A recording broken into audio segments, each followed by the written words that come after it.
বিজেপিৰ মদৰ দোকান বন্ধ কৰি আমি বিদ্যালয় খুলিম। স্কুল বন্ধ কৰি মদৰ দোকান খুলিছে। আমি চৰকাৰ গঠন কৰাৰ পিছত এই বিজেপি দলৰ মদৰ দোকান বন্ধ কৰি এই নিৰ্বাচন সংবিধান সুৰক্ষাৰ বাবে।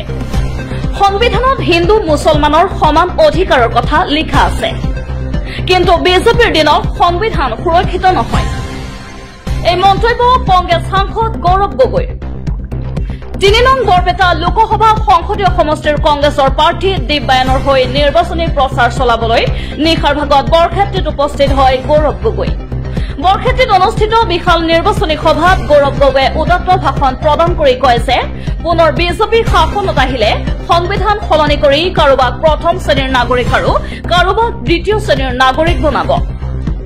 গৌৰৱ গগৈয়ে কয় যে যেতিয়ালৈকে ৰাহুল গান্ধী থাকিব তেতিয়ালৈকে আমি সকলোৱে প্ৰথম শ্ৰেণীৰ নাগৰিক হৈ থাকিম। দেশত শান্তি সম্প্ৰীতি হিন্দু মুছলমানৰ সম্প্ৰীতি অটুট ৰাখিবলৈ হলে কংগ্ৰেছক ভোট দিবই লাগিব বুলি কয় গৌৰৱ গগৈয়ে।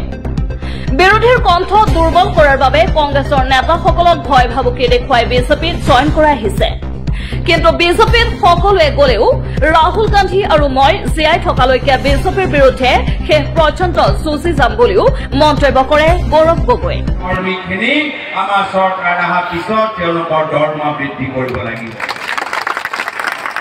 আমাৰ দ্বিতীয় উদ্দেশ্য হ'ব যে আমাৰ চৰকাৰ গঠন হৈ যোৱাৰ পিছত চৰকাৰী চাকৰিয়ালৰ যিসকলে পুৰণা পেঞ্চন বিচাৰি আছে সেই পুৰণা পেঞ্চন দিয়া ব্যৱস্থা আমাৰ হাতত হ'ব।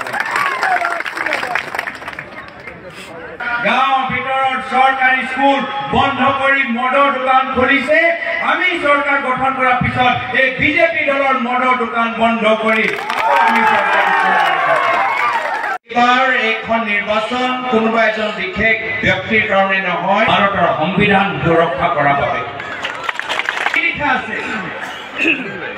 যে আমি সকলো ভাৰতীয় নাগৰিক আৰু নাগৰিক হিচাপে ধনী হওক বা দুখীয়া হওক, হিন্দু হওক বা মুছলমান হওক, আমাৰ সকলৰ সমান অধিকাৰ আছে।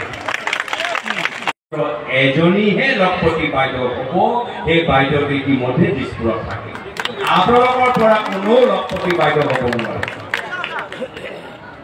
এই লখপতি বাইদেউ দিছপুৰৰ বাইদেউ য'তে তেওঁলোকৰ চকু পৰে তাতে সেই মাটিটো কিনি লৈ যদি কাৰোবাৰ ঘৰৰ শৰ্মা ডাঙৰীয়াক আমি পৰাজিত কৰিম আৰু এইবাৰ আমাৰ কংগ্ৰেছৰ আমাৰ হাত শক্তিশালী কৰিম। আৰু মই আপোনালোকক কথা দিছো যে আজি যোৰহাট আনহাতে বিশাল নিৰ্বাচনী সভাত অজয় ফুকনে গীত পৰিৱেশন কৰে।